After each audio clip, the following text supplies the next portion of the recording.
vamos a empezar este encuentro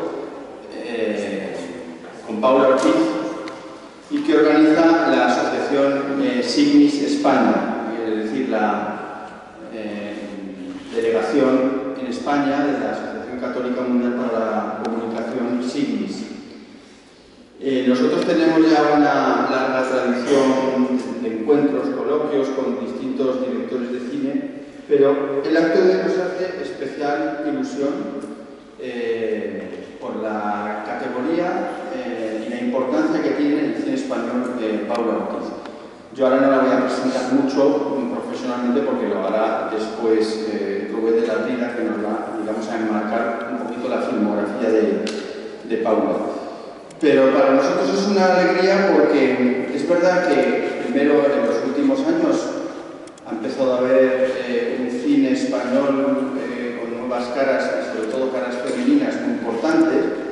Algunas son ya veteranas, no son nuevas, pero Paula Ortiz ha irrumpido con una personalidad propia, estética y dramática muy importante. Y de ahí viene el origen, pues, de querer tener con ella un foro, digamos, un momento de encuentro pausado, tranquilo, sobre su filmografía, sobre su arte, para aprender de ella y para poder tener realmente una sesión de amor al cine y de encuentro con el cine a través de la obra de arte o de las obras de arte de Paula. La estructura del acto va a ser muy sencilla. Primero Rubén de la Prida, que aunque es ingeniero, es un gran cinéfilo y autor de monografías muy importantes y es un enamorado del cine de Paula Ortiz, nos hará una semblanza desde la perspectiva un poco estética, breve, de lo que es la obra de Paula. Y después de eso mantendremos un coloquio con unas preguntas que hemos preparado, Ninfa Watt y yo, sobre las 4 películas de Paula. Pero antes de eso vamos a darle un premio, porque es un premio que recibió en el último Festival de Cine de Ciudad Rodrigo, que ha sido hace un mes y medio, más o menos. Ella no pudo estar en ese momento, recibió un premio por su última película, Teresa. Y entonces, bueno, pues los que estábamos allí, yo en concreto me traje el premio porque sabíamos que íbamos a tener en esta época el encuentro con ella y este es el momento para dárselo. Es un premio muy sencillo, pero muy sencillo en la forma, pero muy de corazón en el fondo. Y voy a leer lo que el jurado del Festival de Ciudad Rodrigo escribió para darle el premio. Pues no, nos trasladamos a Ciudad Rodrigo y esto es lo que decía la mención. El premio Signis España 2024 del Festival de Ciudad Rodrigo es para Teresa, de Paula Ortiz. Merece el premio Signis España en Ciudad Rodrigo porque, con una asombrosa belleza plástica puesta al servicio de la expresión de la interioridad por medio del lenguaje simbólico, algo muy difícil de lograr, presenta a Teresa de Jesús confrontada en al menos 2 dimensiones: la del inquisidor, que encarna la oposición exterior que en su momento tuvo Santa Teresa, y la de su diálogo interno, su propia lucha espiritual, por encima de la cual buscó siempre el encuentro con Dios y el deseo de cumplir su voluntad. Basada en la obra La lengua en pedazos, del también co-guionista Juan Mayorga, aquí pone Andrés Mayorga, pero es Juan Mayorga. Esta apuesta valiente y profunda de la directora Paula Ortiz ha contado con la complicidad de unos actores de primera, Blanca Portillo y Asier Echandía, y un equipo técnico y artístico inmejorable. Así que, sin más, pues te entregamos este pequeño recuerdo, pero lleno de afecto, desde el Festival de Ciudad Rodrigo. Además, hay muchos premios que te pueden meter en el bolso, porque hay premios que te dicen, maravilla, ya qué hago con esto, ¿no? Bueno, pues sin más, le cedo la palabra a Rubén de la Prida, que ya digo, a pesar de que es ingeniero, ha estudiado cine, hizo los estudios de crítica de cine en la Escuela de la Comunidad de Madrid, ha sido crítico de la revista Caimán, ahora es crítico de la revista Pantalla 90, acaba de publicar en formato de libro divulgativo, entre comillas, lo divulgativo, una versión de su tesis doctoral sobre el cine de Wes Anderson y acaba de entregar a la editorial un libro magnífico sobre Martin Scorsese. Él siempre ha sido un fascinado de la obra de Paula Ortiz y por eso le hemos pedido que nos presente, que nos ponga en tono en suertes, por usar el lenguaje taurino, para los que menos conozcan la obra de Paula, que por lo menos sepan de qué estamos hablando. Muchas gracias, Juan. Muchas gracias a ti, Juan. Y bueno, yo voy a ser brevísimo porque lo que interesa es que hable Paula y que escuchemos a Paula. Voy a empezar con una anécdota personal. Hace un par de años me pidieron en una universidad en la que estaba dando un curso sobre cineastas mujeres españolas, bueno, pues que expusiera de modo sintético lo que había sido la presencia femenina en el cine español. Ahora entraré un poco a eso.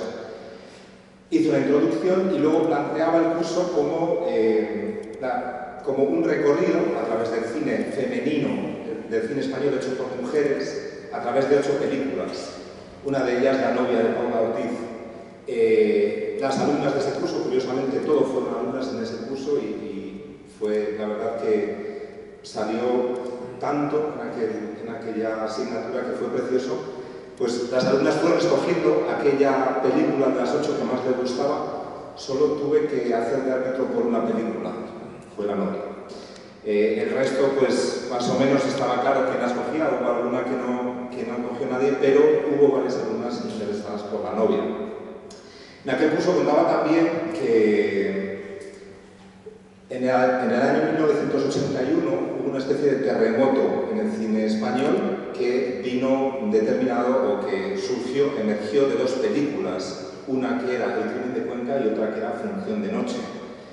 Esas 2 películas tienen una gran trascendencia en nuestro cine, también tienen una gran trascendencia en particular para el cine español hecho por mujeres, porque marcaban un punto de inflexión a nivel estético. Ambas 2 mostraban lo nunca visto. No sé si las habéis visto, no recomendaría a todo el mundo El crimen de Cuenca, porque es a pesar de que es una película excelente, hay que tener un cierto estómago para verla, pero os recomiendo a todos que veáis Función de noche si no la habéis visto. Y ese terremoto que surge ahí empieza a extenderse a través de los años. Viene la ley Miró, de Pilar Miró, la autora del crimen de Cuenca, que facilita, entre otras muchas cosas, facilita que también las mujeres puedan dedicarse al cine. Antes que ellas, las mujeres que en España se habían dedicado al cine se podían contar literalmente con los dedos de una mano. Elena Cortesina, Rosario Pi, Ana Mariscal, Margarita Alexandre y esa figura que fue Cecilia Bartolomé, una figura verdaderamente interesante. A partir de entonces, durante la primera etapa socialista, hay una serie de mujeres como Iciar Bollaín o Isabel Coixet, pionera en la internacionalización de nuestro cine, que empiezan a hacer cine. A ellas les sigue una segunda generación en torno al cambio de siglo, entre las que podemos contar a Inés París o Judith Colel. Y en los últimos 15 años ha aparecido, como decía Juan, con fuerza lo que podríamos denominar una nueva generación de cineastas mujeres españolas que no solo son aquellas que hoy en día hacen el mejor cine en España, sino que yo estoy convencido que son su verdadera esperanza, la esperanza de nuestro cine.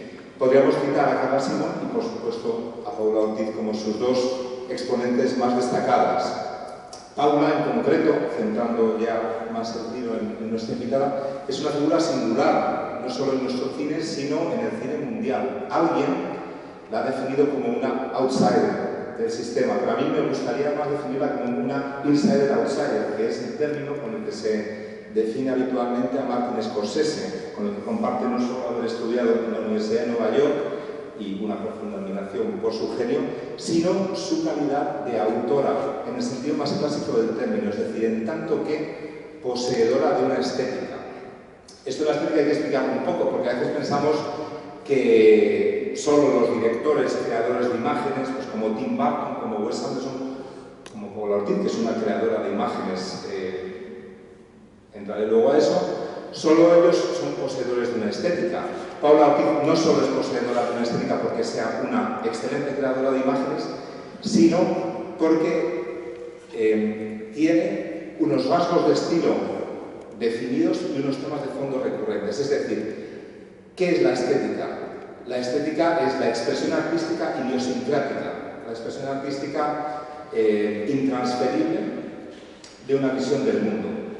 Es decir, es un fondo y es una forma. ¿Cuál es el mundo que nos transmite Paula Ortiz? ¿De qué se compone ese mundo? Si miramos, por ejemplo, su primer largometraje, De tu ventana a la mía, que a mí me parece una película perfecta. Esto no se puede decir de muchas películas, pero yo creo que de esta película se puede decir es perfecta, a nivel narrativo, a nivel de forma, a nivel de fondo. Pues si uno mira esta película, uno puede ver, aparte de esa narración que entreteje las historias de tres mujeres separadas en el tiempo pero unidas en la experiencia común, ve estos personajes femeninos que no están dispuestos a ocupar el papel que otros les quieren hacer tener en la sociedad, que no están dispuestas a callar, que no están dispuestas, sino que dicen yo también, y que luchan por su libertad, por todas esas fuerzas que tratan de oprimirlas, ya sean los abusos psicológicos o físicos por parte de personajes varones, ya sea una dictadura o ya sea la enfermedad. Mujeres que conquistan su libertad a base de lágrimas, de duelo y sobre todo de amor. Que a veces, por pasar a otra película, con su enigma, con el enigma que representan, conquistan también la libertad de otros, como puede ser la protagonista del otro lado del río y entre los árboles, y que a veces sostienen una lucha íntima con la parte maldita que todos tenemos, como Teresa, una mujer que en esta película parece que lucha cuerpo a cuerpo contra el mismo Dios, o si vamos a la protagonista de La novia, parece, por usar tus propias palabras, como una diosa, como las mujeres de Lorca, que en esa fuerza que tienen casi divina atraen toda la potencia del deseo y de la muerte. También nos encontramos a hombres, muchas veces como Ido, el protagonista de tu primer cortometraje, en búsqueda de su identidad, o como ese protagonista interpretado por el desgraciadamente fallecido Carlos Álvarez Novoa, de retratos de familia, de fotos de familia, perdón, que trata de construir su espacio afectivo a través de los retratos que toma. El espacio afectivo yo creo que es fundamental en el cine de Paula Ortiz. Paula Ortiz transmite ante todo una experiencia afectiva. ¿Y cómo la transmite? Pues a través no solo de todo este mundo personalísimo, de todos estos temas que hemos ido comentando, sino también de esa expresión artística, de una forma muy determinada. Decía antes que Paula Ortiz es una gran creadora de imágenes. Es imposible, por ejemplo, ver Teresa y no conmoverse en un momento determinado, al comienzo de la película, ante esa mano de varón que desciende por la parte superior del plano y desde la parte superior del encuadre y acaricia el rostro de Teresa. Qué manera tan exquisita y tan increíble de expresar lo que debe de ser la experiencia mística. Podríamos hablar de muchas otras cosas, de ese zoótropo de vidrio en el que se mueve el caballo de la novia como trasunto, como expresión del amante de la protagonista, pero también del vértigo que le genera y que al final la acaba arrastrando. Podríamos hablar del ovillo rojo de Tu ventana a la mía, de los cortes de pelo, de los cortes de los dedos de las protagonistas, de las razas judías, en fin, de tantas cosas de las que muchas veces los que nos dedicamos a estudiar, los críticos, han hablado como de metáforas visuales. A mí me parece que se queda corto. Son metáforas visuales, indudablemente, pero en el cine de Paula Ortiz los objetos, a veces los personajes, como ese inquisidor, son materializaciones de los sentimientos, son materializaciones de estados de conciencia, incluso. Podría seguir. Paula Ortiz, en lo formal, es una directora que arriesga muchísimo. ¿Quién en España es capaz de filmar hoy en blanco y negro y en formato académico? Pues Paula Ortiz, creo que Paula Ortiz. Es un riesgo increíble, es decir, tiene qué capacidad, por ejemplo, por usar otro recurso, o por hablar de otro recurso, de usar el dolly zoom, ¿no? el zoom de Hitchcock y de usarlo bien. En fin, podríamos seguir hablando de todos esos recursos visuales, podríamos hablar de la literatura que está detrás de sus películas, no solo en tanto que adaptaciones habitualmente de obras literarias, de Lorca, de Hemingway, de Santa Teresa a través de Juan Mayorga, sino también de ese gusto por la palabra que tiene incluso desde sus primeros cortometrajes. Podríamos hablar de la excelente banda sonora que escoge siempre para sus películas, ya sea a través de la música específicamente compuesta. Cuando he entrado aquí antes estaba sonando el vals de In the Mood for Love. Después de ver la novia, yo recuerdo que dije, ¿quién ha compuesto esta banda sonora? Y era Shigeru Umebayashi, el compositor de la banda sonora de In the Mood for Love también. Pero no solo quienes componen la banda sonora de las películas de Paula Ortiz la componen con excelencia, sino que ella se sirve de canciones preexistentes a las que adapta la estética de sus películas o de un excelente uso de los oídos e incluso del silencio, que para mí es la piedra de toque de los grandes cineastas, saber usar bien el silencio. El grito de Violeta en De tu ventana a la mía sería distinto si no estuviese contagiado de silencio, que le hace como una caja de resonancia. En fin, espero haber dado quizá alguna pincelada sobre lo que es el cine de Paula Ortiz. Espero que lleguéis esta noche a casa y os pongáis alguna de sus películas. Yo me atrevo a recomendar, ya lo he hecho, De tu ventana a la mía, que es absolutamente cautivadora, pero todo su cine. Todo lo que he dicho se resume en una línea. Estamos ante una cineasta de gran calado, una de las mejores que tenemos en nuestro país. Y, Paula, te escuchamos. Gracias por estar aquí.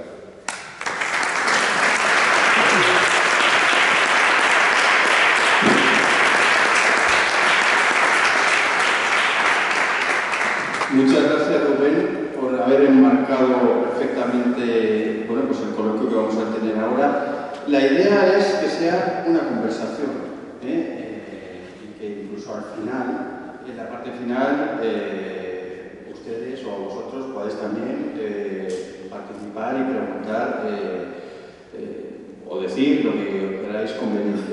Pero bueno, en esta primera parte, Ninfa y yo, pues vamos a iniciar esta conversación. Yo creo que, porque yo estoy chapado a la antigua, le voy a ceder la palabra a Ninfa, que empiece ella, y empezaremos alternando, pero de una forma muy, no digo improvisada, porque sí que tenemos pensadas cosas que queremos preguntar, pero que podemos, al hilo de lo que se va diciendo, pues improvisar como es una conversación entre amigos que tienen ganas de aprender. Así que, Ninfa, te paso el micrófono y empezamos la conversación. Vamos a estar aquí pasando el micrófono por delante de ti. Pues buenas tardes a todos. A mí me encanta que estés chapado en eso. O sea, te recibo con mucho gusto el poder empezar a plantear una pregunta a Paula, que, por decirlas así por orden y acordarnos, tu debut como cineasta con largometraje fue De tu ventana a la mía, 2011. La novia. Bueno, y fue directora y guionista. La novia de 2015, directora y co-guionista con Javier García Redondo, basada en Bodas de Sangre y Lorca, como hemos dicho. Al otro lado del río y entre los árboles, 2022, en la obra de Henry Teresa, 2023, y tenemos una quinta griega que aún no está estrenada, así que de ella, al menos yo, no puedo decir nada. Pero vamos a ver, todos estos nombres, a mí me llama la atención que de estos 5 largometrajes, 4 de ellos se centran en figuras femeninas. Son historias de mujeres. Quería preguntarte,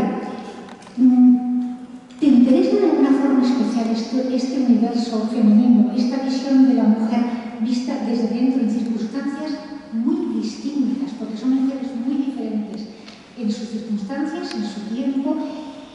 Y además, ¿qué crees que puede aportar tu visión, tu mirada femenina sobre estas historias? Sí que, bueno, Rubén, gracias. Estoy un poco sobrepasada de que hayas visto hasta los cortos. Tengo vergüenza. Pienso por los cortometrajes. Pero te agradezco muchísimo, muchísimo. Me llegan en un día importante y te las agradezco especialmente. Tu pregunta mental sobre las mujeres. Bueno, creo que es inevitable. Creo que es inevitable que siendo mujer hables de mujeres, que algo que te es propio. Hay algo que te dicen siempre cuando empiezas en la tarea como narrador o narradora, que es escribir lo que conoces. Que luego a veces es cierto, ¿no? Porque te puedes ir a mundos extremadamente fantásticos y seguir escribiendo de lo que conoces. Pero sí que es cierto que la primera película es de Tu ventana la mía, que yo la empecé cuando estaba haciendo la tesis doctoral con una beca y tuve un profesor que me dijo, escribe de quienes tú conoces y crees que nadie más conoce como tú, o que al menos en el cine no se han conocido como tú las has experienciado directamente. Y de Tu ventana a la mía es cierto que fue una construcción de 3 historias, de 3 mujeres en 3 momentos históricos bastante bisagra de nuestra historia reciente, y todas ellas están construidas de retratos de mujeres que yo misma he conocido o que soy yo misma, o que era yo misma en una determinada edad. Y empiezas tocando por ahí porque es lo más honesto, porque es lo que conoces y porque formo parte de las mujeres y somos el 50%. Esta pregunta, que a veces muchas veces se quiere utilizar con el tema del cine de mujeres o de las mujeres en sí, es más sencilla. Es que soy una mujer y no puedo evitar que la identificación primera sea con las mujeres o desde lo femenino, que además lo femenino no siempre coincide con las mujeres. Es un tipo de sensibilidad que pertenece a todos los seres humanos y que se desarrolla efectivamente de una determinada manera en las mujeres per se, pero que también existe, también nosotras acarreamos lo masculino, también ellos acarrean lo femenino, y no digamos ahora en un mundo donde el género y sus sensibilidades están líquido. Dicho eso, ¿qué aporto yo? Aporto lo que traigo de mí misma y de mi genealogía. Y mi genealogía es física y femenina. Por cierto, yo vengo de un matriarcado de Teruel. Quiero comentar esto porque es un matiz importante. Mi abuela eran 4 hermanas, mi madre eran 4 hermanas también, de Teruel, de un pueblo de Teruel. Incido en el de Teruel porque hay una resistencia específica en un pueblo de 14 habitantes, a 1000 metros de altura, mucho frío y más frío que la estepa rusa.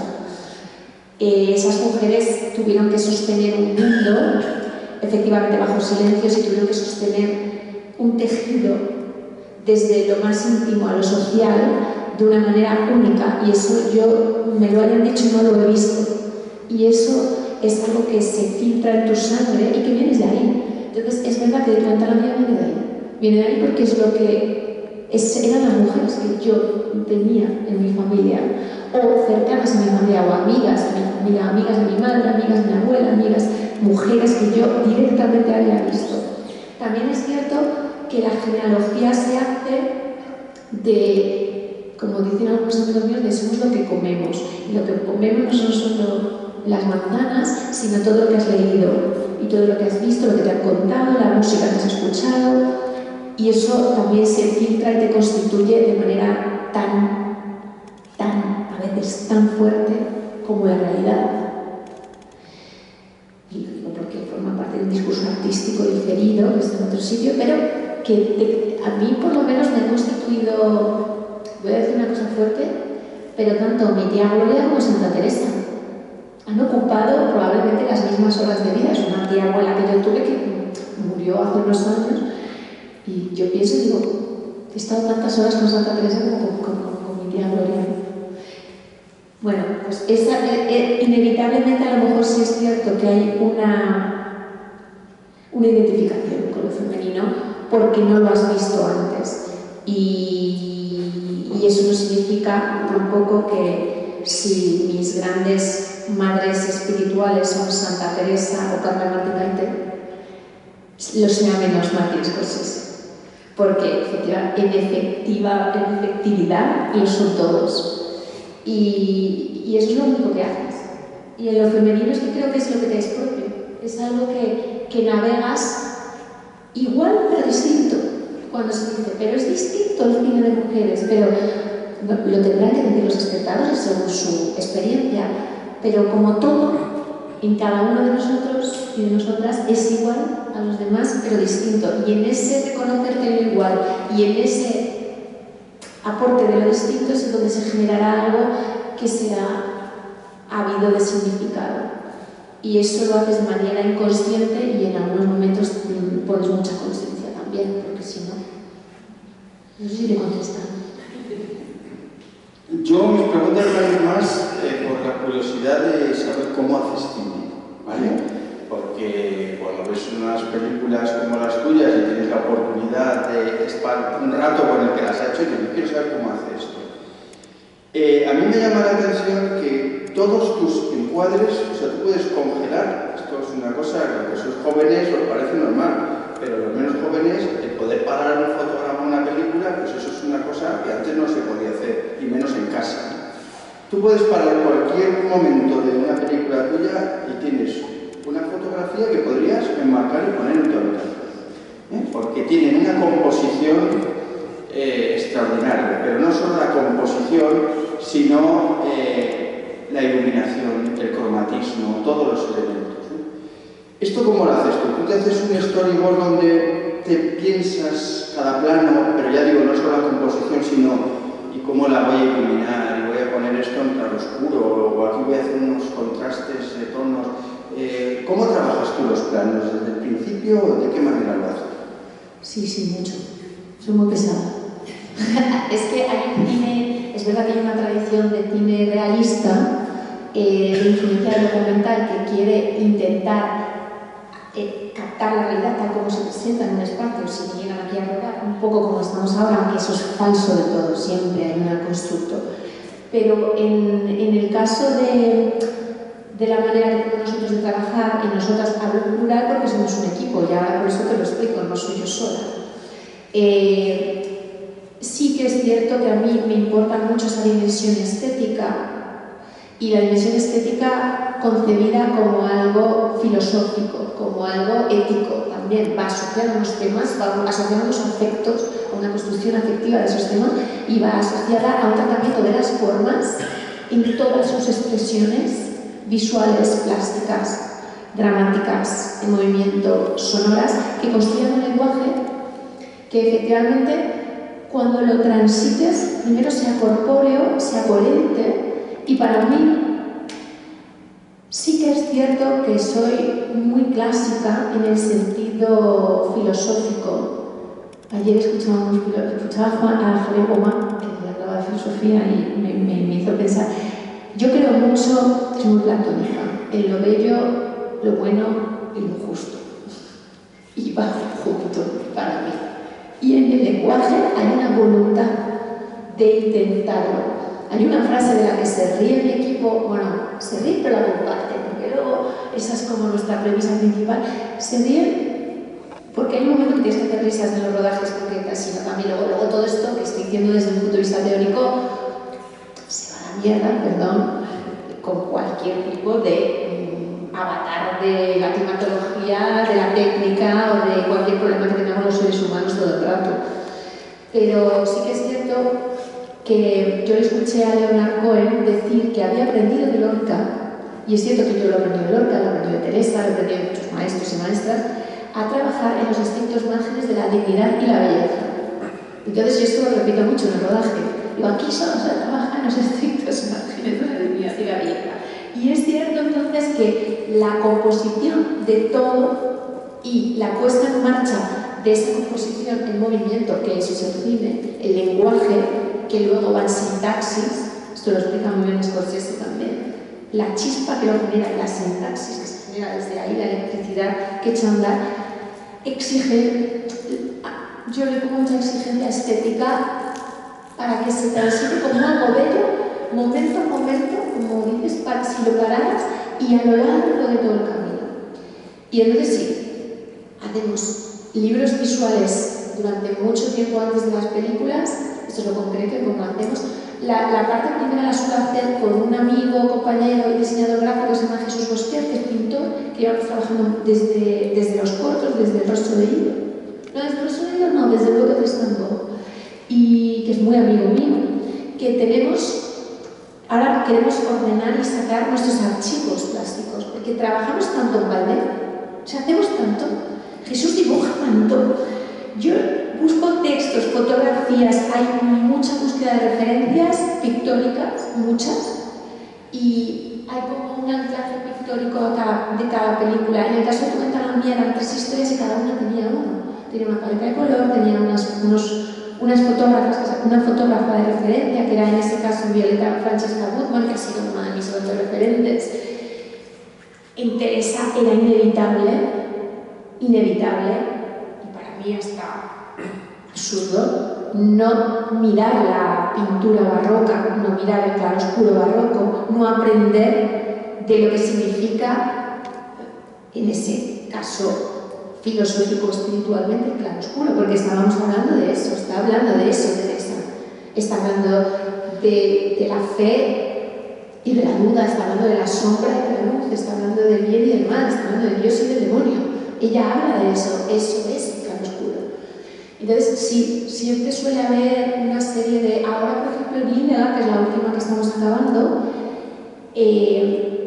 son los años 30, es el momento de proclamación de la República, y ahí también hubo una pintura muy específica, no solo en España. Hay un espíritu plástico en Europa. Por ejemplo, unas referentes muy importantes para el libro visual de Hildegard fueron las mujeres de la Bauhaus. Desde las que hacían alfombras, que las miren en alfombras, a fotógrafas, a diseñadoras de muebles, tanto lo que hacían para hacer la película como ellas. Ellas eran de estas artistas que en sí mismas ejemplificaban lo que hacían. Y sí que es cierto que hacemos mucho trabajo plástico con esos libros que llamamos eso, el libro visual, el libro de estilo, que es muy gozoso de hacer. He de decir también, es mi parte favorita de las películas, porque ahí pones lo que quieres. Tú quieres a Caravaggio, pues adelante con Caravaggio. ¿Quién te va a impedir que cojas a Caravaggio de referencia? Luego intentar reproducir a Caravaggio no es tan fácil, ni a Francesca Gutmann, ni a todas esas referencias, pero es el momento en que todo es posible.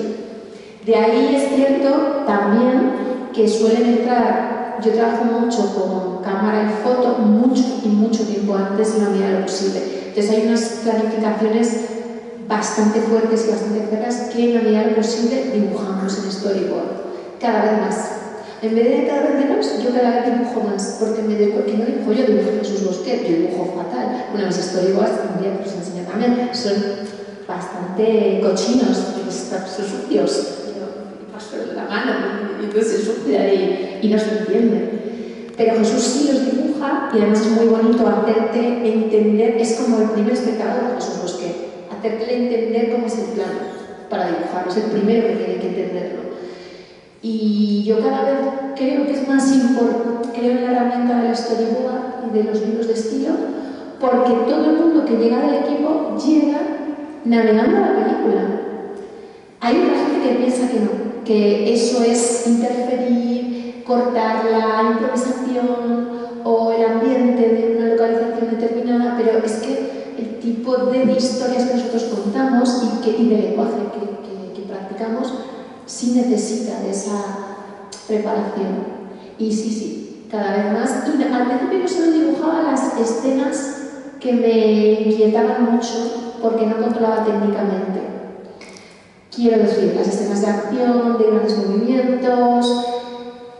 No solía dibujar las escenas, por ejemplo, de plano contra plano, donde las de diálogo, donde la base, lo fuerte está en la palabra, o a veces ni siquiera los objetos porque los tengo, porque hay algo en el paisaje grande y en el objeto pequeño que sí que lo tengo claro, que está claro en cómo retratarlo. Pero luego me doy cuenta que también es bueno dibujarlo, porque no es lo mismo un paisaje donde una persona tiene el tamaño de una hormiga que un paisaje donde una persona tiene el caballo de un centauro del desierto. O sea, no es lo mismo el plan final de centauros del desierto que un western del caballo. No es lo mismo. Y si solo lo lee alguien del equipo, pero cualquier persona, sea de fotografía, sea de vestuario, sea de sonido, todo necesitan. O sea, la dimensionalidad de alguien de sonido no es lo mismo que el paisaje, que el caballo sea así, a que el caballo sea el tamaño, sea la medida del plano, la persona y el caballo, por ejemplo. Bueno, estoy hablando de western, estoy un poco obsesionada con el western. Y entonces sí que trabajamos un montón y cada vez más. No me sorprende todo esto que explicas del proceso de creación, porque realmente consigues crear una estética en tus películas muy personal y muy característica. O sea, yo ahora creo que hay algún plano que pueda ver de otra película y que digo, es Pablo Ortiz. ¿En serio? He visto Teresa 3 veces y en cada vez que he visto la película he descubierto algo nuevo. Cada escena está tan trabajada, pero a mí me parece claro que todo este sentido estético y de búsqueda de la belleza no es puro esteticismo formal, está claramente al servicio de la narración de una historia y de la expresión de unos sentimientos y de una interioridad de los personajes. Eso me parece maravilloso. Y por eso me llamó la atención, digo, pero vamos a ver, en cada película, ¿con quién has trabajado como director de fotografía? ¿Con quién? He visto, bueno, que trabajas con los mejores, pero son distintos. Tienes a Boedo, a Guerra Sarobe, que tiene no sé 5 premios Goya, tienes otro, pero la que eres factor común eres tú. Eres tú la que estás en todo. Ese mundo estético que creas responde también a un mundo de tu visión del mundo. ¿Cómo es eso? Ostras, que también, qué bonita la pregunta. Sí, o sea, no puedes hacerlo de otra forma también. Es una respuesta a tu visión del mundo o a tu anhelo de visión del mundo, casi siempre. El mundo es como es. Y a veces te regalan muchísima belleza, a veces no. También a mí me ha dado mucha felicidad aprender a buscar, o sea, sentirla, vivirla y aprender a buscarla. No sé si viene de mis padres los dos han sido maestros y es verdad que aman la palabra, aman el arte. Y hay algo que eso también se hereda de forma callada o no, porque mi hermano le da más igual, se dedica a otras cosas. No es que no lo vea, pero le da más igual realmente. No lo sé, hay algo en eso que sí que es y para mí sí que es una respuesta al mundo. Que la estética no es, que algo sea hermoso, no es simplemente una voluntad de generarle una superficie agradable. Es un acto de experiencia que en este caso busca, como os decía antes, que es un acto ético, es un acto que está muy relacionado para mí lo bello con lo bueno, cuando se habla de lo bello, lo sublime, mucha teoría del arte sobre estas cuestiones y tiene algo de aspiración casi espiritual. A mí, las músicas muy hermosas, las que a mí me tocan, a cada uno os tocará las que os tocan, la pintura que te toca, las fotografías que te tocan, las películas que te tocan, cuando vas a un concierto y te toca, hay algo en un acto de extrema belleza. Decía Lorca que generaba una melancolía amorosa. Un acto genera el arte cuando es muy hermoso, en el concepto de hermosura que cada cual tenga, porque no hay uno. Pero cuando se llega a esa hermosura, cuando se llega a esa destilación, a esa quinta esencia de algo que yo busco, y que es lo que busco y es lo que me da razón de ser, y puedo ponerme en mi yoga y me da un propósito. Cuando llegas a eso, te regala una experiencia que es muy parecida, quiero creer, o que para mí es espiritual. Tiene mucho que ver con lo sagrado, con algo que traspasa este lado. Y eso para mí sí es una vocación poética, una vocación de intentar hacer eso con las películas. En la medida de lo posible, a veces sale, a veces no. Es muy frustrante cuando tú estás queriendo hacer algo y luego la realidad se impone y los recursos son los recursos, lo que ocurre es lo que ocurre y pasan mil cosas. Pero el motor es ese, para mí.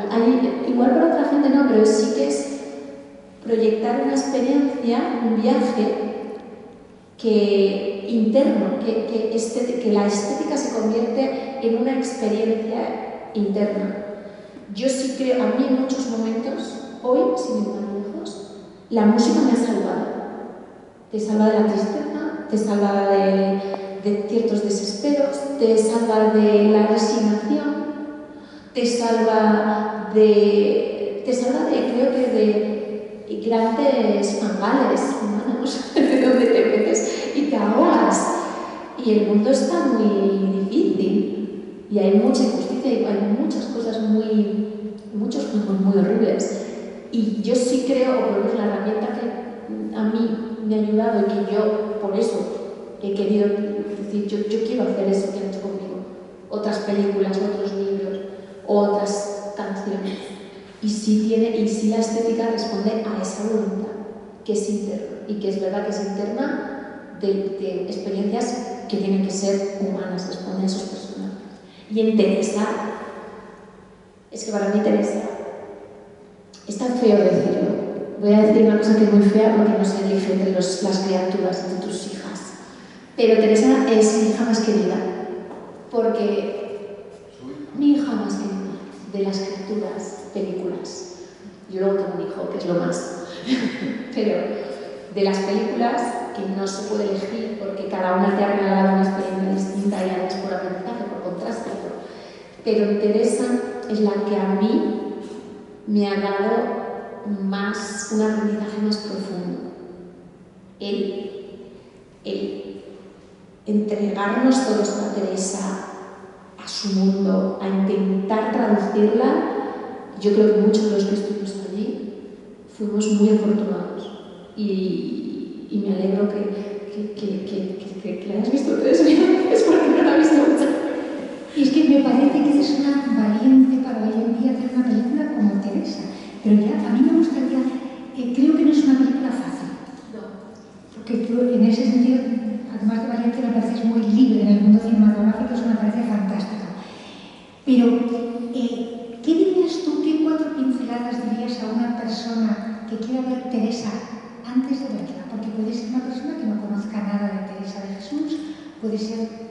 ¿Qué 4 palabras, qué te gustaría decir, qué brochazos para que pudiesen ver Teresa? Y no digo entenderla, digo entrar en su mundo. Pues es difícil, porque Teresa sí algo es. Por eso se constituye la personalidad y significa lo que significa en nuestra cultura.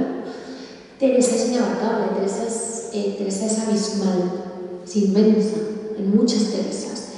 Nuestra Teresa, para que alguien vea nuestra Teresa en la iglesia de nuestra Teresa, creo que es una Teresa en búsqueda interior y exterior, en lucha, en combate, y que en ese combate, para gozar la película, para invitaros a que la intentéis gozar, hay 2 cosas muy importantes en ella. Uno es cómo ella era una de las plumas, una de las personas que mejor escribe nuestro idioma, que mejor se expresa. Mayormente que Teresa crea mundos al hablar y al escribir. La palabra de Teresa es conmocionante, es un canal, es tan poliédrica, es tan eléctrica, dice tanto, de una manera tan sorprendente, que yo os invitaría a sumergiros en la palabra de Teresa, sin que os bloquee la palabra de Teresa. ¿Por qué? Porque efectivamente es difícil. O sea, es una monja del siglo XVI extremadamente inteligente que tenía encima a la Inquisición, que está intentando salvarse de que no la quemen, y entonces, claro, habla y escribe dando unos vericuetos que dices, ¿qué quiere decir esta mujer ahora? Pero incluso trascendiendo lo que dice, abandonándote simplemente a la sensorialidad, a la sorpresa y la imaginación de su palabra, aunque no se la entienda del todo. O sea, tú lo escuchas, y yo creo que escuchar a Teresa en boca de Blanca Portillo, que poca gente puede hacer eso, para mí es una experiencia que merece la pena. Y la otra cara de Teresa es el silencio, es la experiencia cuando, como ella misma dice, y como se titula la obra de Juan Mayorga, la lengua en pedazos, cuando la lengua ya no llega, las palabras ya no llegan y ocurre lo inefable. Claro, entrar en la mística, no sé si queremos, es esotericadísimo, a mí no me da ningún miedo y me gusta además, no tengo ningún miedo a la espiritualidad. Es más, la reivindico porque creo que es una forma esencial de expresión humana, sea cual sea la tuya, y que parte del mundo en que vivimos es por la negación de la espiritualidad. Pero esa espiritualidad en Teresa es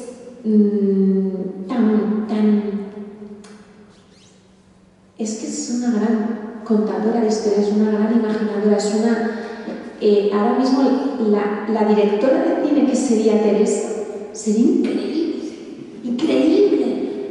O sea, esa mujer que dice cuando te habla de las 7 moradas de su camino hacia la oración y empieza a hablar de que ella entra en un castillo de diamante y va por las estancias, y dices, pero espera un momento, de esto ni el mejor director de Hollywood.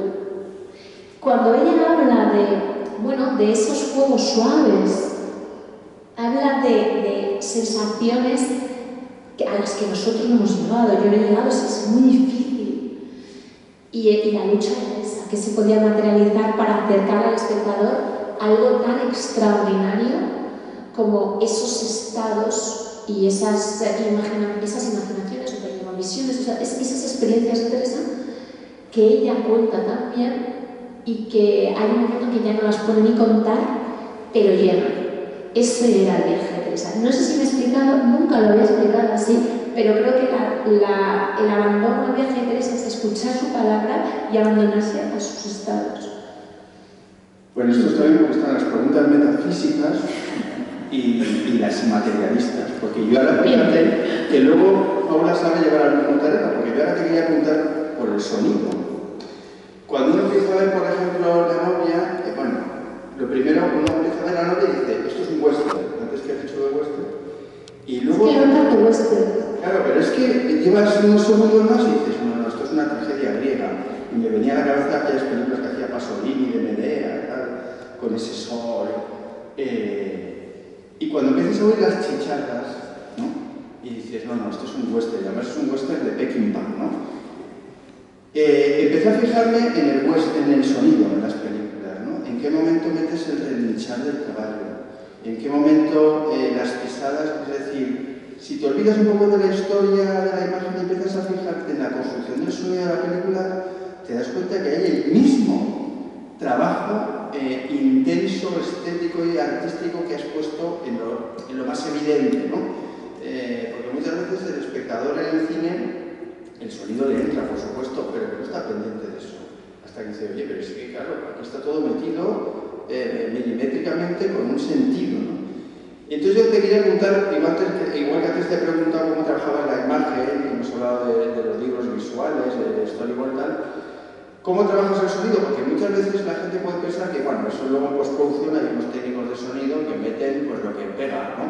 Pero evidentemente, no creo que sea así nunca, pero en tu caso no. Es decir, ¿de qué manera estás tú presente como directora en la construcción del sonido de la película?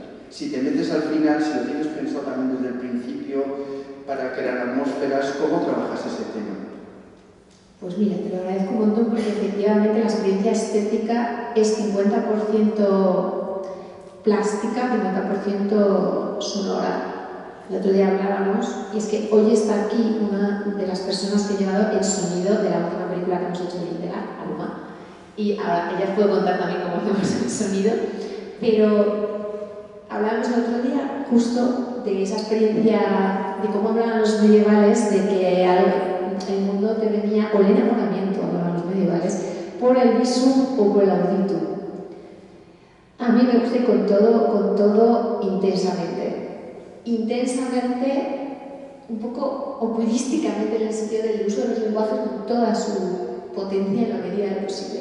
Y es cierto que el sonido en los guiones está escrito, que a veces eso les llama mucho la atención a los técnicos de sonido directo de rodaje, porque dicen, es que lo has puesto ya, ellos sí, está puesto, luego se hace o no se hace. ¿Qué ocurre?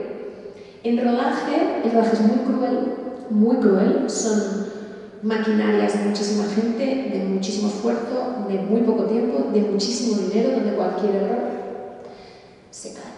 Y si sonido, al ir por ese lado más inconsciente, en rodaje hay una obsesión por captar la imagen. La parte de la imagen y el sonido es fija. Esto es así. Bastante, es que esta paloma ahí os puede decir que se dedica a montaje de sonido, a la postproducción, al diseño de sonido.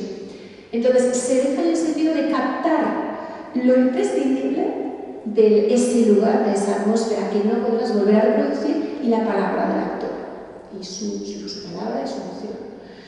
Y todo lo demás, a veces, de nuevo, en esas propuestas lingüísticas cinematográficas, con vocación documental de captar el aquí y el ahora, pues el sonido sí queda en esa crudeza, casi siempre, y trabajan desde esa crudeza y su sentido tiene esa crudeza. Como nosotros hacemos un cine tan construido estéticamente y lingüísticamente, y también pues eso conceptual, como todo responde a por ejemplo, Teresa, esas evocaciones, esas sensaciones, son tan importantes las construcciones plásticas como las sonoras. Y casi siempre, en este caso, el esfuerzo ese magnífico que se pone en rodaje, que es desquiciante, el sonido casi siempre se pone en postproducción. Y voy a poner el ejemplo, aparte de porque está aquí Paloma, de la última película, de Hildegard, que es una película más grande que las anteriores, de dimensionalidad, más realista. Es que claro, yo leía a Teresa. Hacer el sonido de Teresa fue muy loco, y al mismo tiempo no teníamos dinero. Quiere decir, quieres hacer cosas pero no tienes ni el tiempo, ni los recursos sonoros, para dar el tiempo. Y sin embargo, Hildegard, que hemos tenido más tiempo, y es una película que no transita, desde luego, estados místicos, aunque sí celestes, porque ahí hay una locura importante en Hildegard, que también hay que bailar, hubo que bailar. Se ha trabajado muchísimo el sonido de postproducción, y en las cosas que nosotros hacemos se reconstruye intencionalmente el sonido. Y se reconstruye desde lo material, lo más que eso es un trabajo que hemos tenido el diseñador de sonido que ha estado al frente, Alex Capilla, que es probablemente uno de los genios del Foley, el genio del Foley en España, no sé si me equivoco, pero eso es así. El Foley, que es una vez tú has rodado, tú ruedas solo las palabras y en la atmósfera. Y luego yo hago así. Y mi vestido hace una cosa. El hábito de Teresa se mueve. Los tacones de la madre de Hildegard andan sobre el suelo. Las puertas se cierran, se abren. La gente en la calle dice: hay un carro que nunca existió, porque como no se ve, pero hay alguien que hace los elementos más físicos de comes, de pum. Si yo me rasco, esto suena. Todo suena. Pero en las películas, y se nota mucho la falta a veces de recursos cuando no has tenido eso. Tú ves las películas de Mañas, todas las películas de Scorsese, bueno, eso es una auténtica orgía de Foley. Que dices, ¿y por qué me llegan así las películas de Scorsese? Porque hay un trabajo de todo. Y el primer estadio que es reconstruir los sonidos reales, el segundo que es doblar, no solo por un fallo técnico, sino porque a lo mejor quieres mejorar la interpretación. Y por ejemplo en esta película lo hemos hecho. Se ha doblado, yo creo, en el doblaje. Hay directores que no, que estás robándole el alma del espíritu del momento en que se rodó, según su lenguaje. Yo no. Yo creo que quizás se puede mejorar. Y cuando hay una palabra poética del calado de Teresa, a veces vamos a probar que igual podemos ir más alto, podemos volar más alto. Y luego hay una construcción que a mí me importa mucho, que sigue una tradición de cine no realista, o que intenta despegarse de exclusivamente la vocación documental o fotográfica, de registro. Y desde ahí podemos ir de nuevo desde Spielberg, Scorsese o Coppola, o Sofía Coppola, a Céline Sciamma, por poner el ejemplo de una mujer francesa, que es la construcción atmosférica sonora. Eso se hace en postproducción, y eso es un trabajo muy consciente, muy lingüístico, probablemente el de mayor potencia emocional, porque es el que te va llevando las tripas y el pecho. Y cuando tú estás y tú dices, ¿por qué me pasa esto? con este personaje? Pues porque allí hay muchas cosas que se han metido conscientemente y que a veces son puntuales, como relinchar un caballo, o ese relinchar un caballo se queda en un eco que no lo distingues, pero todo eso se construye desde sonidos artificiales. Y yo también estoy a favor del doblaje de todos los sonidos artificiales, de la manipulación de los sonidos artificiales para conseguir una emoción. O de la combinación de sonidos reales. Cuando sopla el viento en una película, no suele ser el viento que soplaba, suele ser una combinación de 11 vientos que tienen en postproducción, en sus librerías propias o ajenas, y combinan para que ese viento te haga. Y luego llegas a mezclas y te lo ponen. Entonces tú estás ahí y haces, pues hay un trabajo muy artesano, muy bonito, muy narrativo y profundamente dramático del sonido, que va junto a la música también, pero que es tan importante como el de la imagen y a nivel de la latencia emocional mayor. Siguiendo con el sonido, pero que tiene unido a la palabra, a mí me llama la atención que tus personajes susurran, pero susurran de forma que se les entiende. Pero me resulta muy sugerente el que alguien que está contando, pero me da igual que sean las tres mujeres de Tu ventana a la mía, como de muchos personajes de distintas películas, hablan como en un susurro que sale de dentro, pero se oye y se entiende perfectamente. Perdona, porque en el cine español hay mucho defecto de esto. Que dice, ¿pero qué ha dicho el actor? ¿Pero qué dice? Por eso tiene especial mérito ese trabajo. Aquí hay unas cosas, sí. Uno es el trabajo con los actores, de entrada. En la cuestión de qué ha dicho el actor. Yo también creo mucho en la preparación del actor y de la actriz. Es decir, las cosas se ensayan, el texto se lee, el texto se analiza, el texto se dice y la locución es muy importante. No puedo explicar, y esto es otra razón para que por favor veáis Teresa, el placer que es ver trabajar a Blanca Portillo y Silvia Chandía en ese nivel de la locución verbal. Es una pasada.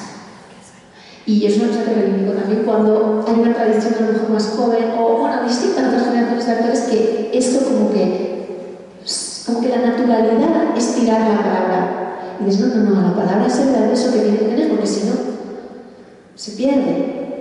Entonces, hay una parte que es actoral, hay una parte técnica, y en cuanto al susurro, sí es cierto, y tiene que ver un poco con la sensibilidad, tiene que ver un poco con la sensación de transitar de una determinada manera emocionalmente. Y tiene que ver con algo luego muy concreto, que traduce eso, que es la distancia. El cine, a diferencia del teatro, por ejemplo, que se ve en la novela Sumo, por ejemplo, o la propia Teresa, o el propio Hemingway. Pero, a diferencia del teatro, que tiene otras grandezas, tú es el aquí y el ahora, el actor delante de ti, lanzándote su energía directa, que eso es conmocionante, pero exige una proyección por la distancia con el espectador siempre, y hay una lejanía. El cine, por la proximidad de la cámara y lo que permite la proximidad de la cámara, y que nosotros usamos un lenguaje donde los primeros planos son muy primeros planos, que hay gente que no le gusta, que me lo han dicho, que tus primeros planos son demasiado cerrados, son demasiado encima. Si estás tan encima, la distancia es muy pequeña y lo que te diría alguien te lo diría a esa distancia. Y esa distancia implica una cercanía emocional, implica una confesión, implica otra experiencia. Y a mí eso me parece que es una cosa muy importante que el cine te regala. Te puede regalar una lejanía tremenda y te puede regalar una cercanía, pues eso, ver como el hilo en un ojal, pero verlo en pantalla y dices, ¡wow! Una hormiga de Buñuel. O los ojos, o verlo a una distancia, una cercanía imposible. O sea, ver en una pantalla de un cine enorme a alguien tan cerca, es que no lo permiten ni los ojos. Y entonces la palabra tiene que estar a ese nivel de intimidad, que hay gente que no lo usa, también pasa, me lo dicen. Y hay gente que sí, claro, esa es la propuesta. Entonces es necesario. ¿Cuál era una de las grandes propuestas y cuestiones que nosotros queríamos poner en valor con la novia? Era que yo no tengo la culpa, que la culpa es de la tierra y de ese olor que te sale de los pechos y las trenzas. Dos amantes lo dirían al oído, pero como es una obra de teatro normalmente lo tienen que gritar. Entonces poderlo oír al oído es distinto. Bueno, vamos a hablar ahora del vestuario. Me gusta mucho también. Que es un tema muy importante para contar cosas, ¿no? Lo que le pasa a los personajes, el momento del personaje. En la película de Al otro lado del río entre los árboles, que es una adaptación de un relato de Hemingway, que si no me equivoco en España se estrenó también este año. O sea, este año se han estrenado a la vez dos películas, bueno, no a la vez, en el mismo año, cuyas que está hecha en un blanco y negro maravilloso. Es una película que de alguna manera está continuamente presente de forma dialéctica, bueno, así lo veo yo, me corrige si me equivoco. La belleza y la muerte, ¿no? O sea, ves, por ejemplo, las ruinas de una iglesia con unos frescos maravillosos, pero es una ruina.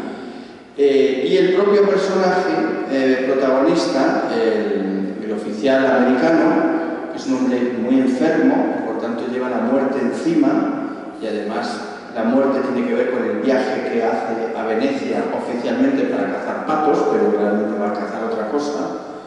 Entra en contacto con el personaje de la hija aristocrática veneciana, que vamos viendo cómo su vestuario va cambiando, cómo en el centro de la película tiene un color claro, luminoso, un blanco y negro maravilloso. Bueno, no voy a contar aquí tampoco la película, porque no voy a hacer spoilers del vestuario, pero te das cuenta que todo lo que estamos hablando a nivel de imagen, a nivel de sonido, también lo trabajas a nivel de vestuario, con una fuerza dramática y simbólica importante. Bueno, pues la pregunta es la misma que las de antes. ¿Cómo trabajas tú el vestuario de la película? ¿Lo trabajas desde el principio de la concepción? ¿Cómo trabajas con el director o directora de vestuario, etcétera? Pues te lo agradezco también. Mira, la persona con la que yo trabajo en el departamento de vestuario se llama Arantxa Ezquerro y siempre es la misma persona. Es una de mis mejores, tengo la suerte que es una de mis mejores amigas, somos vecinas en Zaragoza, vivimos a 2 calles y fue alumna de mi padre, del instituto. Me la presentó mi padre ya, fíjate. Y seguimos, aquí seguimos, Arantxa y yo, haciendo películas. Y es cierto que nos conocemos mucho y también lo trabajamos desde el principio. Y Arantxa también hacemos paneles, bueno, en la última película de Hildegard, que la madre de Hildegard Rodríguez Carballera, Aurora Rodríguez Carballera, que seguramente no la conocéis o igual sí, y si no, ponedla en Google, luego Aurora Rodríguez Carballera. La interpreta Najwa. Y Arantxa le llevó, le hace, bueno, me voy a explicar, porque Arantxa como yo somos de Zaragoza muy pequeñitas, pero muy resistentes, y le puso, yo dije, ¡guau! Todas las cosas que nosotras habíamos hablado durante meses en un panel, porque ahora son dos personajes que siempre vestían de negro, ella y su hija, porque creían que, bueno, ver la película, porque lo dicen, una mujer, dice la madre, una mujer es libre tanto en cuanto no somete a juicio su aspecto. Por eso iban de negro. Y entonces, claro, en ese juego de negros, pues, bueno, Najwa libre se quedó así, porque empezó a ver mujeres de los años 20, no sé qué, tal, cual, en casa, tal, los zapatos y tal. Y es verdad que con Arantxa, que lo disfrutamos mucho, nos gusta mucho a las dos. Es cierto que, por lo que sea, hay algo de diálogo con el pasado, es cierto, pero siempre he hecho películas de época. Entonces, claro, eso es más caramelo si te gusta el vestuario, si te gusta la moda, si te gusta la estética. A Arantxa y yo nos gusta mucho. O sea, somos capaces de irnos a una cadilla con puntillas. De que, sí, o sea, de esto de... Y si de esta puntilla hacemos los camisones de Teresa, esas puntillas las compramos años antes. Y luego me dijo, ¿te acuerdas de las putas que compramos? Podríamos hacer los camisones de Teresa y los de la niña. Y sí, o sea, quiero decir, desde lo más a lo más concreto. Y sí le da mucho valor. El hábito de Teresa, por ejemplo, que no era el hábito carmelita marrón, que hicimos un hábito blanco por una cuestión simbólica. Bueno, la carpeta de Arantxa de monjas estaba basada sobre todo en un hábito de unas monjas rusas que tenían como una... y lleva 9 metros de tela, y con Arantxa discutimos hasta el tipo de algodón, porque y lo consultamos con el director de fotografía y le ponemos una luz detrás a ver cómo ese algodón se va a comportar con la luz, cómo se va a mover, se hacen pruebas, o sea, si pudiéramos teníamos Valenciaga, pero no tenemos dinero de tenerle Maison, pero Arantxa hace glasillas, que hay muy poca gente que hace ya la glasilla, que es el traje como en algodón blanco, solo para verlo. Y vamos a ver las glasillas y las vemos. Y he de decir que también es un momento muy gozoso. Los hábitos de Teresa que fueron... Teresa giraba, gira 9 metros de tela. Y las sotanas del inquisidor, bueno, así las disfrutaba. Poca gente también sabe llevar el vuelo como así el chandía. Y sí, pues es que todo esto sí lo trabajamos mucho y lo trabajamos con... Nos gusta también cuando los actores lo disfrutan. Y en general los actores lo disfrutan. Hay gente que no. Que bueno, dame lo que quieres que me ponga y ya está. Pero en general al actor le ayuda mucho. Y le ayuda incluso... Yo no me acuerdo qué actor americano fue o actriz que decía yo realmente entro en mi personaje el día que me pongo el vestido. Aitana Sánchez dijo en la boda de la regenta, cuando fue la regenta, poniendo su corsé. Es que, y en el caso de Ian Weimer, cuando llegó de Londres el uniforme, llegaron de Londres uniformes reales para el otro lado del río. Y el vestido ese que dices, bueno, fue muy discutida Renata, porque era una mujer de su tiempo, era una aristócrata, todo tenía que tener el lujo y la sofisticación de su casa. Esa mujer que estuvimos en los palacios reales, éramos con Tarini, que son los Mocénigo, en realidad, que tienen un montón de palacios en Venecia. Y esta mujer, a la vez, es una rebelde, es una mujer en plena transición a la edad adulta y a su libertad. Y entonces ¿le ponemos pantalones? ¿No? Y entonces, bueno, hemos de decir que casi todo el vestuario de Renata estaba muy inspirado en la propia Coco Chanel, que me gusta, Rita Hayworth y sobre todo, ante todo, Katharine Hepburn. El vestido que lleva cuando baila y le canta a él es una copia de una de Katharine. Bueno, copia de lo que podíamos ver en la película, Arantxa ahí patronando. Y era un vestido tan bonito, tan bonito. Una bobada, ¿te gusta bailar? A mí mucho, sí. Es que haces bailar a todos tus personajes. Hoy, Teresa baila al otro lado del río de Los Ángeles, entre los árboles, bailan los personajes de Coronel, la chica. En La novia. En La novia. Además baila Laura Contreras. Sí. Y baila todo el pueblo, además de... Sí. Baila. En las 3 historias de Tu ventana a la mía, sí, y que cuando baila con esta, no voy a contar tampoco cosas, pero bailan mucho, bailan todos, porque expresan algo también significativo con el baile. ¿Bailan en fin de mar? Hombre, tienen un vals, la madre. Entonces está claro que pues después de esta contestación ya os pasamos el... Me dejas una pregunta más. Es que me llama mucho la atención la mirada de tus personajes. Sí, y además por esos primeros planos que tienes una variedad de planos tan impresionante, de cenitales, primerísimos primeros planos, tremendos. Pero la mirada del coronel en la pantalla llena. Blanca Pozzillo como Teresa dice tantas cosas con la mirada. Muchos personajes dicen muchas cosas con la mirada, cosas que no se dicen con las palabras.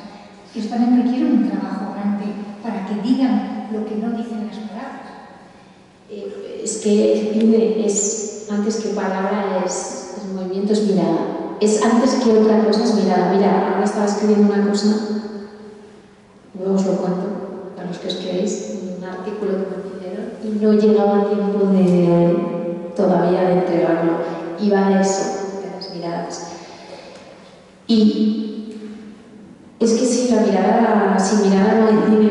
Entonces es muy importante cómo trabajas la mirada. Todos esos planos que has señalado, particularmente el coronel y Teresa, miran a cámara, que eso es muy violento, puede ser muy violento, pero es muy expresivo. Es romper la cuarta pared, es mirar al espectador. Normalmente los productores no lo quieren. En Across the River, en Otro lado del río, hay una escena, la primera vez que están juntos, tomando algo en una plaza, que le dice ella, ¿cuál es tu sueño? Y él no le contesta. Y él luego le vuelve y entonces él le pregunta a ella, ¿y cuál es tu sueño? Y entonces ella dice, el mío, conducir millas y millas y millas y millas en línea recta. Y te siguen hablando y luego él le contesta, dice, una mañana tranquila, el viento que sopla, los patos que graznan, la escopeta, el disparo perfecto. Ese es mi sueño, dice. Eso que está montado, eso se rodó con un travelín circular que acababa en la frontalidad de ellos, de cada uno de ellos, y ahí decían, ese es mi sueño. Por los productores y montador, que esta es otra historia, me dijeron, ¿dónde vas? ¿Dónde vas? Y yo, bueno, qué gusto me llevé, qué lucha tuve con ellos. Es muy importante, es el primer momento que estas dos personas que se encuentran y se salvan de alguna manera, se confiesan como dos extraños, que a veces hay una sinceridad en el encuentro extraño. ¿Cuál es tu sueño? Y se lo dicen al otro, y se lo dicen al espectador. Eso es lo que decimos en la película. Pues no me dejaron, no está. Pero yo me acuerdo que eso lo hicimos y era precioso. Y ahora fue muy divertido hacerlo porque estaban en una silla los dos en la mesa y tal, y hubo que hacer de uno en uno.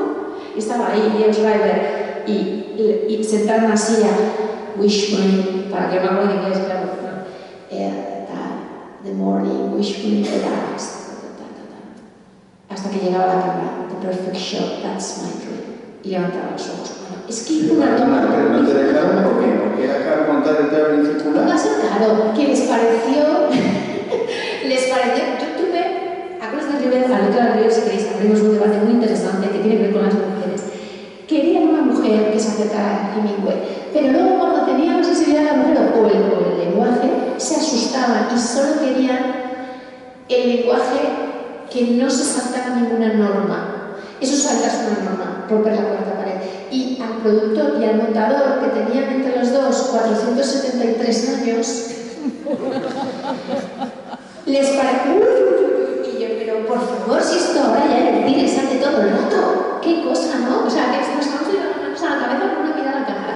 Pues sí, y no lo quisieron montar. Bueno, Lucha Celot, en Londres con el montador, que os diré, que era el montador de Superman 1, para que echéis cuentas, muy bueno, haciendo Superman 1, muy bueno, pero ya llegaba el momento, montaba con su hija, yo, por favor, voy a hablar con la hija, yo voy a hablar con la hija, yo, ¿tú me estás entendiendo, Kate?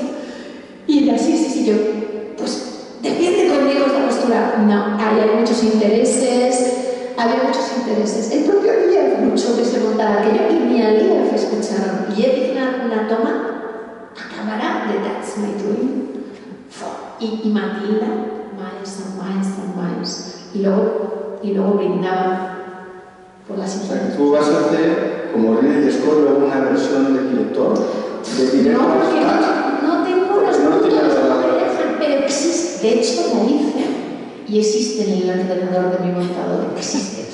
Tengo un amigo que la quiere sacar también.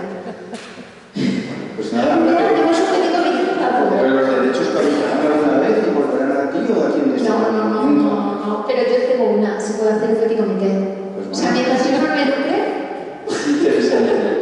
creo que la Bueno, estaríamos aquí eternamente, pero no puede ser, porque la vida no nos permite eso. Entonces, vamos a dejar ahora 10 minutos menos o más que nada, el que quiera preguntar algo, pues le acercamos el micrófono y empieza María Ángeles.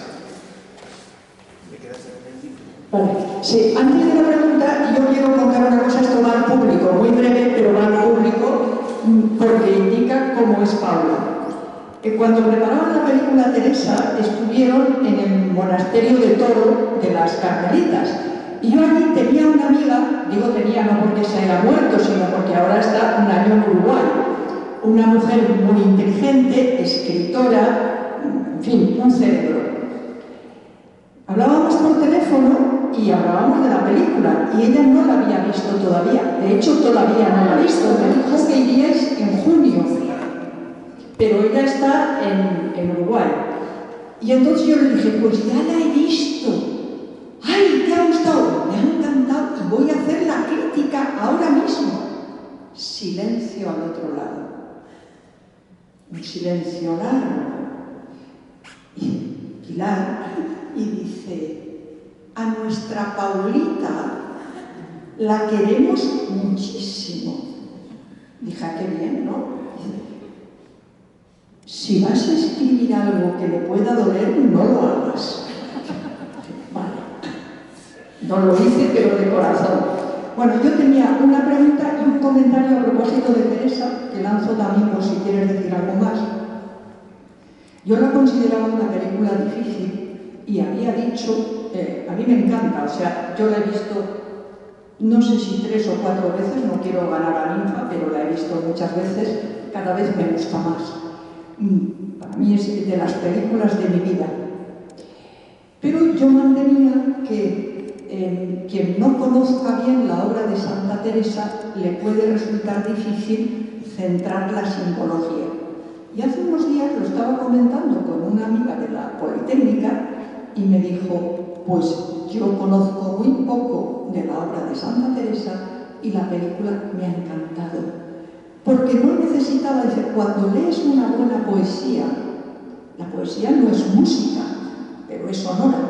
Cuando lees una buena poesía, te llega al corazón y no necesitas saber el significado directo, porque a lo mejor no lo tiene, pero tiene una resonancia y eso me ha pasado con la película. Yo ahí lo dejo. Pero que yo tengo una pregunta muy concreta sobre la película de Hemingway. A mí Hemingway no me gusta nada, en absoluto. O sea, no solo es que para mí sea un autor prescindible, es prescindido, no forma parte de mi vida. Pero después de haber visto la película y haberme gustado tantísimo la película, fui a leer la novela. Y entonces la pregunta es, la película fue un encargo. O sea, tú diriges, pero tú no escribiste el guión ni estabas para nada. Sin embargo, bueno, tengo que decir esas cosas que yo siempre digo, no se puede comparar una película y... Bueno, en este caso voy a caer en el error y a decir que la película es años luz mejor que la novela. Pero años luz, sin comparación, sigo sin compararlos, mucho mejor. A mi juicio, en la novela, los personajes, primero, el personaje es Hemingway, es autobiográfica. Un borracho, mujeriego, en fin, un tipo desagradable. La aristócrata veneciana en la novela me parece una tía cursi. En la película son 2 seres humanos, tienen sangre en las venas y son capaces de hacer poesía. Entonces, la pregunta es, ¿cómo es posible que en una película en la que tú no has participado en el guión puedas darle ese vuelco y darle tu sello? Porque serían, a ver si me voy a inventar el palabra, son paulaorticianos. ¿Cómo has podido hacer eso? Pues te lo agradezco mucho.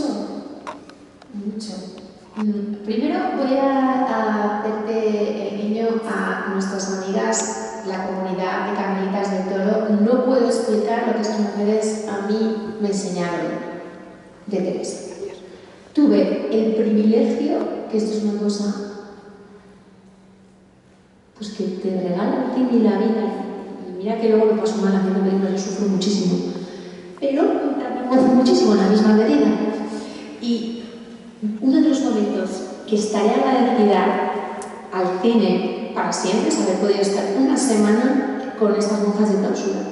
No puedo explicar qué mujeres y qué vidas era allí. Y si no, yo no hubiera podido hacer a Teresa como la hicimos. Porque hay una parte que no hubiera tenido. No, las conversaciones con ellas, o sea, eran de una altura y al mismo tiempo eran de tierra. Bueno, yo entendí parte de la mística allí y entendí muchas cosas. Es estas mujeres que todavía no han visto la película porque no he ido a ponérsela, porque no pueden salir al cine, pues fueron muy importantes si no han visto la película. Es muy importante para mí que piensen ellas de la película. Sobre la simbología de Teresa hablamos toda la vez cuando queráis. Yo hablar de Teresa, de Santa Teresa, es de las cosas que más me gustan en la vida. Leerla, hablar de ella, transitarla. Entonces hablamos cuando queráis y me alegro que no necesites ni darle una traducción a la simbología, ni siquiera seguirle el hilo de la palabra todo el rato. Porque las palabras Juan Mayoga hizo un texto de la palabra original del libro de la vida de Teresa del siglo XVI, es castellano antiguo, entonces claro, efectivamente hacer una película en castellano antiguo, pero da igual, que no os asuste eso, porque es que Teresa es maravillosa, lo que tiene es maravilloso y transitar es maravilloso. Hemingway. Claro, yo entré en Hemingway. Es que las razones por las que entras a las películas son muy humanas, pero no son la misma, nunca es la misma, porque tienes que aprender algo nuevo, te tienen que ofrecer algo nuevo, pues abrirte algo nuevo. Yo sí creo que las películas tienen que obligarte a mirar donde no quieres, que eso es una obligación del arte, y que viene desde ahí el compromiso, mirar las cosas que no podrías mirar o que no quieres, que no se quiere. Entonces, Hemingway era una persona que me parecía igual de repulsivo. He de decir que sus cuentos me gustaban. El elefante blanco y tal, me gusta mucho. Y le admiraba en la misma medida que le odiaba. Porque es una persona realmente que dices, joder, perdón, qué tío. Y al mismo tiempo es alguien muy puro como narrador, que estás ahí. Entonces me llegó este guión, yo me lo leí y dije, no, Hemingway no, y al mismo tiempo Hemingway. Y me di cuenta en la pandemia que un guión que es verdad que es de Peter Flannery, que es quien hizo un esfuerzo de adaptación, que era muy difícil, pero luego reescribimos Lies Schreiber y yo enteramente, nos dejaron, porque había tantas circunstancias que obligaban a cambiar que lo reescribimos entero. Y el guión de la película que hay surge las conversaciones con Lier, y surge la dialéctica con Lier, que Lier es muy hemingwayano. Él es así, un poco. Y entonces yo tenía una lucha profunda con él, porque Hemingway y Lier son antitéticos de mí. ¿En qué? En todo. En la masculinidad, en su concepto del amor, del sexo, de las mujeres, del hedonismo, de la violencia. ¿Qué tema le gustan? Las mujeres, el alcohol, la caza, los toros, los sanfermines, el tabaco, otras las mujeres, otra, esta, y tratas que dices, muchas gracias, Ernest. Claro, es un tipo fuerte, y al mismo tiempo, yo no me podía olvidar de ese guión, porque hay algo en Hemingway noble, pese a todo. Hay algo humano. Y en esa novela, él, como era una novela equinoccial, hay un libro muy bonito de Hatari Books que se llama Hemingway en otoño, en español. Muy bonito, que yo me basé para hacer la película en ese libro prácticamente entero, que me llegó por fue Gartigo, me llegó yo, uy sí, yo necesito este libro, y ese libro fue la base para Lier y para mí, y nos encontramos con el autor en Venecia, porque en realidad no es tanto Hemingway, sino ese Hemingway. El Hemingway que cuando llega al final de su vida y se enfrenta a la muerte, porque es una película de muerte, se pregunta si todo mereció la pena, si las luchas eran esas luchas, sí. Y entonces se cuestiona, y a mí me pareció que había algo, en primer lugar, muy honesto. García Márquez decía que una novela sobre la futilidad de la victoria. Y nadie como Hemingway, que creía que lo había ganado todo y lo había quemado todo él, porque era así, era... Y luego eso me interesó. Y luego me di cuenta que no podía deshacerme de él porque por la antítesis, por mirar al opuesto, por navegar y bucear para aprender de ti en alguien que es lo contrario a ti. Y no solo lo contrario en todo lo que se ha escrito, sino que su prosa, su narrativa, su lenguaje, es lo contrario al mío. El mío, que yo no lo tengo, ojalá lo tuviera, pero yo siento que me diluyo en Lorca, o me diluyo en Santa Teresa, o me diluyo en Walt Whitman, o me diluyo en Emily Dickinson. En Hemingway, no. Yo lo leo y digo, este señor. Uf. Pero hay algo en su falta de ornamento, en esa escritura del iceberg, del iceberg, solo vemos ese trocito del personaje, está todo bajo tierra. Solo importan los nombres, solo importan los datos, no importa el ornamento. Guerra al ornamento, guerra a la flor. Eso me decía, porque yo soy eso. Y no podía evitar decir, seré capaz, es que esto es una cosa que también creo que es un mecanismo muy humano y tenemos, seré capaz yo de hacer lo que no se hace, lo que es contrario a mí. Y hacer una película de Hemingway, siendo fiel al lenguaje de Hemingway, siendo fiel al lenguaje de los años 40, al cine de los años 40. No es una película que pretenda ser moderna, en absoluto es al revés. Pretendía que las palabras de Hemingway escritas en los 40 sonasen como dentro de una película de los 40. Entonces no traicionar ese lenguaje de Casablanca, no traicionarlo. De ahí el formato y el blanco y negro. No era un capricho, estamos haciendo una película donde esos personajes se expresan así y tienen unos diálogos que solo podrían tener lugar en el año 46, después de una guerra, como la Segunda Guerra Mundial. Solo ahí dos personas pueden preguntarse, ¿has matado a un hombre? O un hombre no puede vivir para siempre, ¿por qué no? Esto ahora todo lo que es una película y ves que personajes más penantes. Pero es en un momento la grieta, que por otro lado no, pero sí. Entonces, era Hemingway. Entonces, fue una lucha. Entonces, yo me metí ahí diciendo, voy a intentar navegar al opuesto, al gran macho, Papa. Y claro, ¿qué pasó? La realidad, voy a ser sincera, me escupió la cara todas las veces que pudo. Así como Teresa me acompaña. Hemingway me escupió la cara, es que me escupía cada paso. Yo decía, ¿esto qué pasa? Por meterte en esto. ¿Qué pasa? Que también ese tránsito, ese viaje me enseñó muchísimo. Yo creo que yo no haría las películas. Hildegard no hubiera existido como es sin haber hecho Al otro lado del río entre los árboles. Fue una película en la que yo sufrí mucho y fue hecha a puñetazos con Hemingway. Y con los que eran Hemingway, porque y había muchos Hemingways. A puñetazos. Y sin embargo, bueno, también aprendes de eso. Pero la realidad es esa, yo te entiendo. Maravillas, porque es que a mí también me pasa. Y al mismo tiempo he aprendido a quererle y a honrar la parte humana que tiene. Bueno, pues a pesar de esos escupitajos y puñetazos, los que no sabemos la trastienda, has hecho una auténtica maravilla. Desgraciadamente se nos acaba el tiempo, pero no importa, habrá más ocasiones. Lo bueno es breve, que no ha sido tan breve, ya está muy bien. Lo que es bueno, agradecer en primer lugar a Paula que haya venido, que haya hecho un hueco para estar con nosotros este rato. Agradecerles a todos ustedes que en Madrid hay siempre tantas cosas que hacer para haber sacado también este rato donde yo creo que hemos aprendido muchísimo. Yo he aprendido un montón, me he quedado con ganas de más.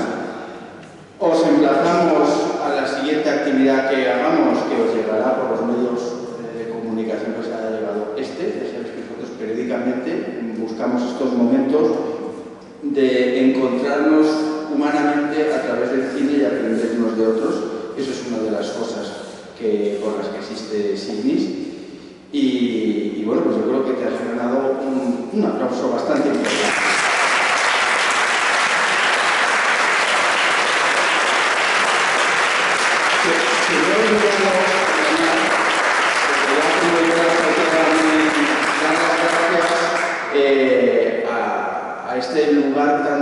estupendo que nos acoge, Lumen, con estas exposiciones que tenemos alrededor. Y eso es lo primero que tenía que haber dicho. Pido disculpas, pero estamos profundamente agradecidos por la acogida, lo bien que nos habéis tratado y lo a gusto que hemos estado en este ambiente tan familiar, que no nos hubiera dado pues, un salón de actos más grande, más fastuoso. Yo creo que ha habido un clima como muy entrañable, muy íntimo, que ha favorecido un diálogo como este, gracias a este espectáculo, a esta localización en la que hemos podido rodar estos planos maravillosos.